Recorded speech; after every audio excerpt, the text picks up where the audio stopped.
السلام علیکم، آپ دیکھ رہے ہیں کے نیوز ایچ ڈی۔ میں ہوں کرن خان۔ چلتے ہیں آج کی اہم خبروں کی طرف۔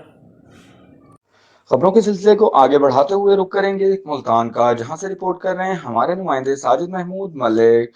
خانے وال فتح جنگ کے نامور وکلا حاجی محمد اعظم خان اور ملک نثار احمد نے اپنے مشترکہ بیان میں چودھری شفقت محمود کو فتح جنگ کا مسیحا قرار دیتے ہوئے کہا کہ وہ جب اسپیشل پرائز کنٹرول مجسٹریٹ تعینات ہوئے تو انہوں نے ناجائز منافع خوروں کو دن میں تارے دکھا رکھے تھے۔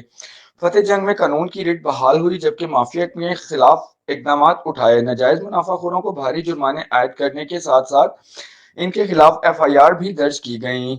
غیر معیاری اشیاء خورد و نوش فروخت کرنے والے عناصر کو بھی آڑے ہاتھوں لیا۔ سخت اقدامات سے مصنوعی مہنگائی کے جن کی بوتل سے باہر نہیں نکلے۔ حاجی اعظم خان ایڈوکیٹ نے کہا کہ چودھری شفقت محمود کی اعلیٰ کارکردگی اور بہترین انتظامی صلاحیتوں کی بدولت فتح جنگ کی شہری اور دیہی آبادی کو بہت پنجاب حکومت کے ویژن کے مطابق فتح جنگ میں تعینات دبنگ پرائز کنٹرول مجسٹریٹ نے جب سے فتح جنگ کا چارج سنبھالا ہے، دن بہ دن انتظامی اور امور صفائی، صاف ستھرا، صحت اور قیمتوں کے توازن میں واضح بہتری دکھائی دینے جانے لگی۔ انہوں نے کہا کہ دن رات روزانہ کی بنیاد پر انتھک محنت کی گئی اور منافع خوروں کو ان کے انجام تک پہنچایا گیا۔